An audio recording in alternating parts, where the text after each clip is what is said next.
الشیطان الرجیم بسم اللہ الرحمن الرحیم۔ لفظ نسیان کا مفہوم۔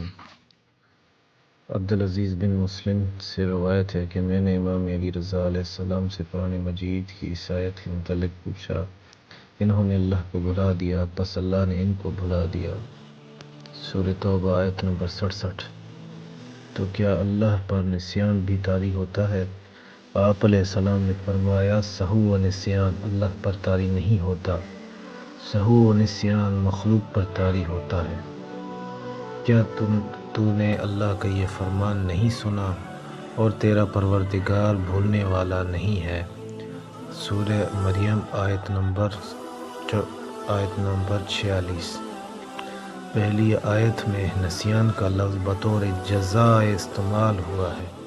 مقصد یہ ہے کہ جن لوگوں نے خدا اور یوم آخرت کو فراموش کیا ہے، اللہ ان سے ان کے اپنے نفوس کو بھی فراموش کرا دے گا، جیسا کہ اللہ تعالیٰ نے ان کے مفہوم کو اس آیت مجیدہ میں بیان کرتے ہوئے ارشاد فرمایا، اور تم ان لوگوں کی طرح سے مت بنو جنہوں نے اللہ کو فراموش کیا تو اللہ نے ان سے ان کے نفوس کو فراموش کرا دیا، یہی لوگ فاسق ہیں۔ سورہ الحشر آیت نمبر 91۔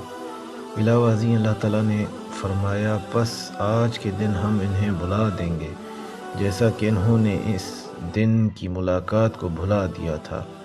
سورہ اعراف آیت نمبر 51۔ اس آیت میں بھلانے کا مقصد چھوڑ دینا، ترک کر دینا ہے۔